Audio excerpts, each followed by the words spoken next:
people, welcome back to AFTV and welcome back to another big box to box, and this one is a big one. Liverpool Sunday here at the Emirates Stadium. I've got my boy AGT and we're going to break it down. My brother, bless up. It's always good to see you. As much as I'm craving.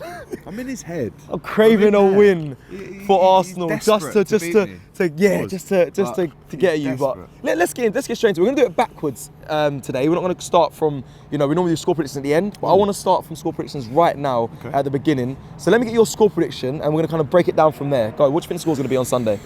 Well, listen, you were just on the COP TV, so if you haven't watched that, go over and watch that. I don't want to ruin anything, but on there I was confident, as you know. And it's not because this is not a hard place to come. It's not because this isn't a fortress, because it is, and it can be. And it has been for some years now, Arsenal. And still one of the most exciting teams to watch. Still one of the best teams defensively. Obviously, there's been some questions about the other end recently. So I come here with respect. I come here knowing that a win here is just massive for our title credentials. A loss here is probably massive to yours as well, in the other way around. So I'm confident, but not in an arrogant way, but I do think we'll score a few. And I do think you'll score a couple as well. But if you're pressing me right now on a score, it's 4-2 to Liverpool. 4-2, so you think they're going to score four goals? I know people in the comments straight away are going to say, and listen, that's just my opinion. You can dislike it, you can like it or whatever. But based on what I've seen in the last month, especially having come here and won already in the last month in a different cup, I am confident, and it's going to be one of the best games of the season. I'm sure. So you're saying 4-2. I need to kind of break that down in the sense of how do you think Liverpool are going to come and set up? Because we know Arsenal struggle with teams that sit a low block, wait for a counter-attack, wait for the opportunity to score, and if we haven't scored early, we find things quite difficult when it comes to playing against Arsenal. But I've watched Liverpool throughout the season. Obviously, we played you at your place already. You've played here as well in the Cup. But you seem like a team that's very open, let's just score. We'll try and score as many goals as possible and outscore the team we're playing. It's very rock and roll football when it comes to Liverpool. Do you think you're going to see that come Sunday? Then do you think Klopp's going to, rile them up to say, just go for it? Let us do their jobs. No, it doesn't need to. And also, as many goals that we score, we've got the best defence in the league as well right now. Let's not forget that. We've conceded the least goals in the Premier League. So as much as it's rock and roll and it's all these stuff, we do what we need to do defensively as well. Chelsea nicked a goal, but I thought apart from that, we were pretty solid. But listen, man, I don't think Klopp needs to say anything. The players know and understand the importance of each 90 minutes. They've almost got to savour and drink in each 90 minutes that they play now until the end of the season for him.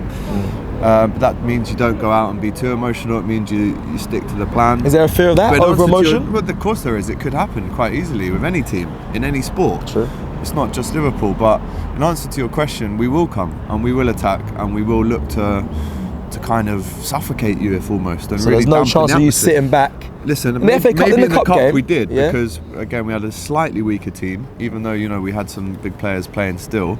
But we stayed in the game till the 70th minute. Obviously, you should have been 2 or 3-0 up at half time, but we just stayed in and counter-attack, bang bang, and then defend well. The game's over at 2-0. But I think we're the ones that are going to be the aggressors. We'll look to press you and force you to make mistakes, and almost like play as if we're the home team. I know that might sound bad, but that sounds. But we should be with the team that we've got right now. And again, you can include Mo Salah not playing. You can include the long periods that we've gone without of some of our top players. But I think since Salah's gone, Darwin's got 3 goals, 3 assists. Jota's got 3 goals, 1 assist.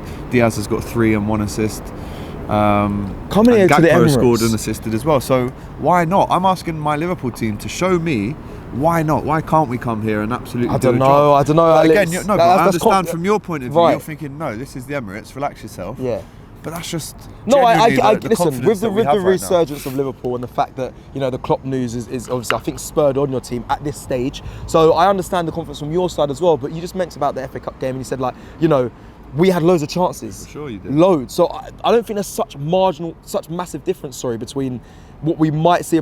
You said it was a slightly weaker team for you, slightly weaker team for us. I think it'll be different, but surely that it leans more to us because we come back from the winter break and it seems like we're scoring goals again. So does that not put you in a bit of worry to say, okay, you might convert those chances that you missed when you played in the Cup? For sure, 100%. But you just think Liverpool will just outscore us?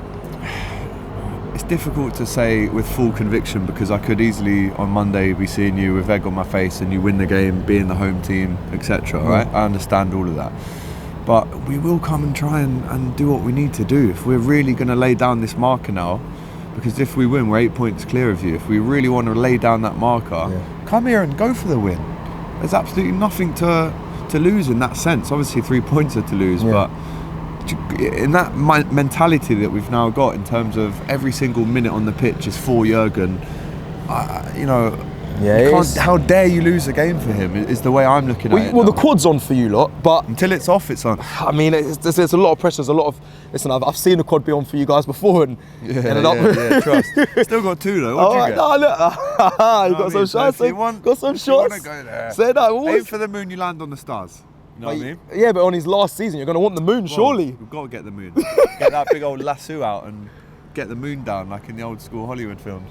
In answer to your question, go for everything because he's given us everything. He's repaid us back tenfolds. I know you love what Doyle said the other day in the round table. Yeah. Just because Klopp's leaving doesn't make your team any better. It doesn't make your team suddenly become title challengers. Might make us a little worse whilst we again go through probably another transitional period. But, be on yourself for both sides. He's leaving as well. So. No, I hear this, and I've got a lot of respect for Klopp. I've said that on many platforms, and fair play to what he's achieved as well is phenomenal. But I think there will be a drop once he leaves. Of course, that's natural. But listen, get higher than that. Exactly that. But like I said, I'm focused mainly though on Arsenal coming this Sunday. I want to know for you. We know 3 points is at stake. We understand that, but how much more is at stake? Obviously, the people get the 3 points if you win the game. But is it for you? It's early, a season-defining game. The fact that it's really going to boost you to say, okay, we really could potentially win the league this season. Or, because I think for us, if we lose this, I wouldn't say we're out of it completely. Actually, no, we can't lose. We can't lose. If we draw, lose, are you out of it completely? Because Robbie said it's still too early. But I think I heard James, Lee, Jordan all say if we lose Sunday, yes, 100% we're out. Yeah, I'm kind of on that. I mean, it's still see what happens when we play City at their place. But even still, I think it's a big ask. To lose that and come back. How many points? You'll be ahead of us by like 8 points, I think. Yeah, so I mean, we've got to be near on perfect. I think a lot of Arsenal fans know that. When I've spoken to them, they know we've got to kind of get going forward, pick up points where we can and not drop really any. Maybe we get a few draws, but it's a big ask, but that's what you need, especially when you come up against you guys now who are re-galvanised with the Klopp news and City who seem to be clicking into gear as well. I think that's how big of a game this is this Sunday. I think we need it more than you personally. I think you said that for the FA Cup preview as well. Nah. We need it more than you. Nah. Listen, we both need it. It's not a competition who needs it more. Of course. We both want and need the 3 points. But, I look at last night, right? Obviously, it's very different circumstances. We played at home against Chelsea. But we ran 9 kilometres more than them, which is totally unacceptable. Crazy. That's like having an extra player on the pitch. You know what the average running distances are like. About 10k, 11k, something like that. So it's about who wants it more, man, and who can control the game. And you've got that. That's what frustrates me. I watched that game. Yeah, I watched that game against Chelsea. And you guys are relentless. In your press, it's a joke. And all the way through to the night. Because I was seeing that. I was watching that. I was thinking, second one, bro. I was there last night. I know. But I feel like, again, that creates gaps. And if you come here open and expansive, I mean, there's a lot of hope on this side as well. Arsenal should be able to pick you off. I do want to get your thoughts on Arsenal this season as well, Alex. I know you watch a lot of football. What have you made of Arsenal? You respecting that we're kind of still in that conversation for the title? Yeah, of course. Individually, you have some incredible players, that have really come on leaps and bounds and matured. So there's still so much to threaten Liverpool with. If you're an Arsenal fan, you should still be confident that you can mix it with the big boys. You've beaten City, you've drawn against us. And it is, as you know, it's taking points off of you taking points off of us. That's how the title's won. You've got to pick up your points everywhere else and not slip to... with all due respect to West Ham at home, would the title-winning team necessarily lose that game? These are so important times now for us because you're pushing, City are pushing, but also it is that added Klopp factor, and there's so much good vibes. I know the kind of depressing news took me a few days to go over, but we played Chelsea last night. Conor Bradley, the vibe around the place now is just 110%. Chocks away, full tilt. We give it absolutely everything for Jurgen. That's the vibe right now. All right, you mentioned some names there. Conor Bradley. I want you to give me some more names of players that, because you are the Liverpool fan, you told me off camera that this is really annoying me. By the way, that Salah could potentially be available, which I think it's a stretch. It's a big stretch, but I wouldn't rule it out 100%. I'd give him maybe rule it out, bro. You had to leave. Come on, bro. If he's putting up pictures of him, on That's the pitch. scandalous. If I around. see him in the squad, it's scandalous, bro. I'll give you some names: Alisson, Trent, Konate, Virgil, Joe Gomez, Soboslai, McAllister, Harvey Elliott, Curtis Jones, Gakpo, Diaz, Jota. Yeah, you got a Nunez. good squad. Good squad. That's just a few. Good to squad. wet the whistle. Good squad. I mean, who for you needs to have, out of all those players you mentioned, needs to have a massive game for you to get this 4-2 result that you're saying? Because I feel like Arsenal, I think 11 for 11, I think we're very strong. I think it's going to be a very, an entertaining game because of the 11 players versus 11. I think we match up. I feel like your squad, for me, that's why I worry. I think you have a bit of a better squad in total. Players that can come off the bench and change the game. Go on. McAllister. Really? I wouldn't. Why? As the connector / the lighthouse that scans for trouble. Until you actually see him play in real life, he is small. He's only 5'7" or so, but the way he wins the ball back, he's a magnet, mate.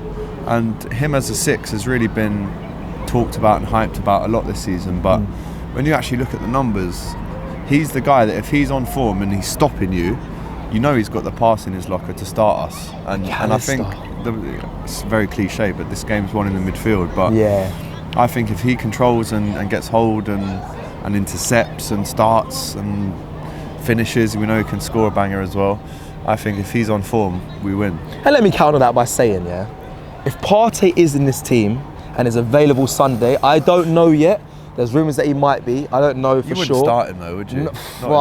This is what I'm saying. This could be for me the catalyst. You said, the game's won in the midfield. I think if he's in there with an Odegaard and Declan Rice, he hasn't played for how long now? I know. So it's unlikely he will start. But if he does, listen, I'm praying to every. Looking up, brother. Because this let small. Them pray. It's a big. Listen, Liverpool's not a joke. You're the best team in the league right now. You've only lost one game. I understand how big of a game this is. So if Partey's in there, I think that'll be a big boost for Arsenal. I honestly hope and pray. And I do want to end this box to boxes preview on the game. Speaking about Klopp, I know we've you've paid his respects throughout since you heard the news and whatnot. But for you right now, how are you feeling obviously the back of the news, and also since you've seen the performances from your club as well, how do you think it's going to continue? Because I want to know potentially towards the end, the business end, where you might see some over emotion. Do you see anything toppling, or do you think we're built for this? You hope there's some over emotion. That's what you hope. But we perform at our emotive. Yeah, you're an emotion club. You're an emotional club. Every time you play us, man. the Xhaka situation when Arteta. Klopp, No, we are, and that has come back to haunt us in finals, in big moments. It's bitten us as well. Last season, I think we were over emotional. That's where we do our business. To answer your question, what's it going to be like at the end of the season? Yeah. I mean, seismic news to even digest and sit on it. I don't think we really fully understand what's going on until there's around 5 games left, when it all gets a bit close to the bone and business time and emotional. So I think we just carry on, man. Like I said earlier, we usually have really poor Januaries under Klopp at Liverpool, but we've won every single game in the FA Cup, 2 League Cup games, won every Prem game, scored at least 2 or 3 or in every single game, if not 4 or 5. So the vibe is good. We just need to carry on what we're doing, and then when it gets to that emotional part, like you said, minutes are on the clock, it could be the title on the line in the last day of the season. That's when you keep your cool and don't get too emotive, but at the same time we just carry on what we're doing. There's no need to change anything. It's easy to say that when you got with your manager leaving. We just carry on game by game. Carry on. All right. Well, listen, that is it for this box of box. AGT, it's always a pleasure. Always, bro. My prediction is to finish up is a draw, 2-2. I'm sorry, Arsenal fans, it's not overconfidence, and I know AGT sometimes. You said on the phone yesterday. It's not. I'm not overconfident. Cool? I mean, listen. It sounds like I talk a lot of crap to you. But 2-2, I think it'll be a draw. I'd love a win now, and it's a massive game. It means so much for Arsenal as well going forward. You've gone with 4-2, 2-2. If Arsenal win, I make sure I see you, brother. Bro, come on, man. Where do I go hiding? I'm a big lad, you can't miss me. Make sure I see you. I'll see you outside here after. All right, well listen, I'll show you outside. I'll be doing a fan cam with you after, for sure. Make sure you check out. Big up to you, man. Thank you, brother. Make sure you check out AGT on the Cop TV. Thank you so much. Face of AFTV? No, don't do that. Don't do that. I don't want that pressure. No? I don't want that pressure. You're not anyways. Ouch. No, big up Robbie every time. Make sure you check out all the content in build up to this game. AGT is always a pleasure. Love and guidance. Take care, everyone. Peace.